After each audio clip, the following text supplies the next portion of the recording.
It's about 6:30 at night. I don't have a shop light, so flashlight and phone light will have to do. I got the first half of the oil return line free. Essentially, I realized since I'm replacing this hose anyway, I figured, well, I'll just snap it in two and just unthread this side without having to undo this portion right there in the middle, which I can now do at my own leisure.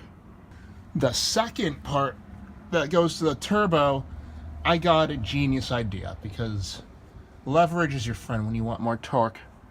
Unfortunately, I don't have enough muscle myself, plus leverage to do it with my arms. So I grabbed the back end, or the top half of my floor jack, put the 32mm wrench in it, attached it to the line, and then wedged it to the ground. So that way, when I crawled back behind here, behind the floor jack, I had both my arms on this wrench, on the 36mm wrench here, and my feet pushing against the giant 32 I made, so I could use as much torque as possible. And now you can see the 32, the big 32 I made, wedged and not moving while I loosen this 36. Okay, come on.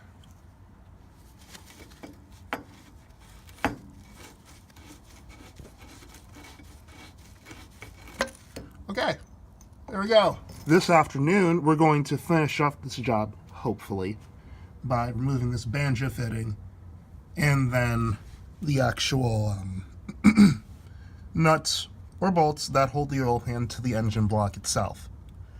So, first thing we're going to do is remove that banjo fitting right here with a 19mm wrench, because there's not enough space between this fitting. Hold on, autofocus. There's not enough space between this fitting and the starter motor. So this should just be one, oh, sorry. And you can't use this end of it, you have to use the open end. So this should really just be one quick little tug.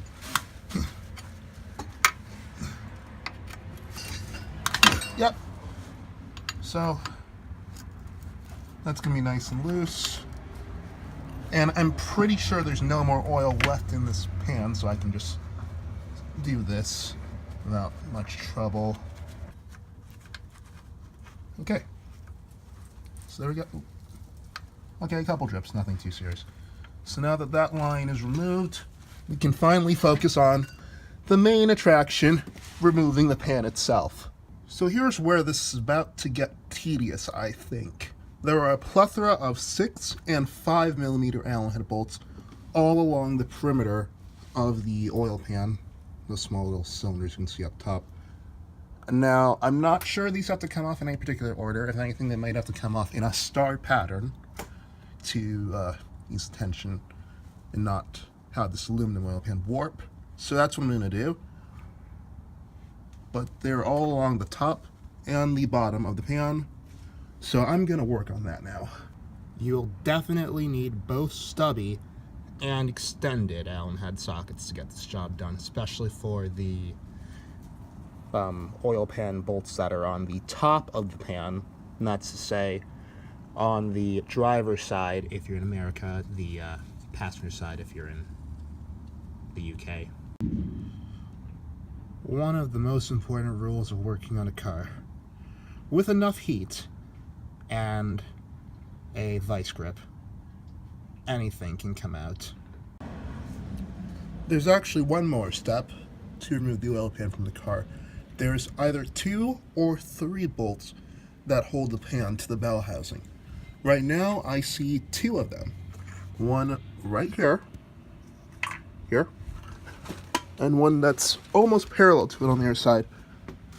Ow, hit my head on the jackson. You can kind of see right there, caked in oil. Kind of try to point to it. Right here. There's a third one, I think, somewhere up there. I think that's it. Right there, centered. That might be the third one. I'm not sure.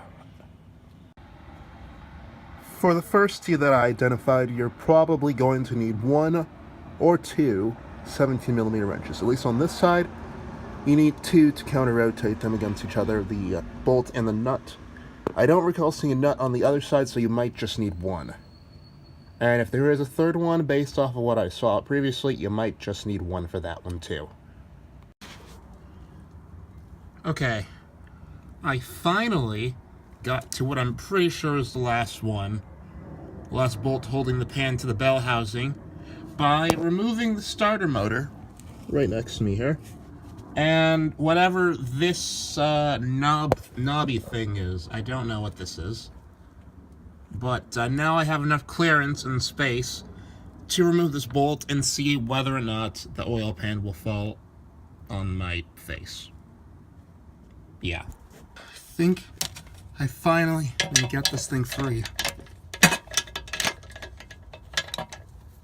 This last bolt was stupidly rounded out like mad. And also, heads up, this oil pan's probably gonna fall on me.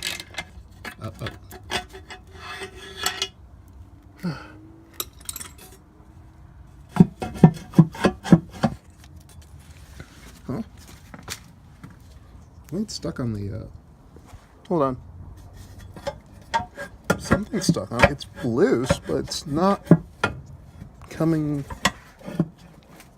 free. Seems a little bit of a tug. No, something is keeping it. I just don't know what. This thing is pretty darn free. There's no more bolts that should be holding it to the car. Just a quick look over.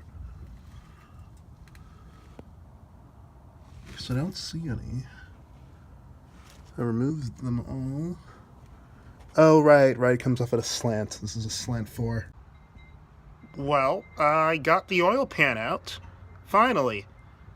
So we're gonna end the video here, because it's finally out, and it's on top of me. So, thanks for watching. Hopefully you found this entertaining, or something positive. Not saying like and subscribe, you don't have to do that if you don't want to, but there will be more adventures like this going on down the line. So, yeah, I gotta get this off of me, so I will see you guys in the next video.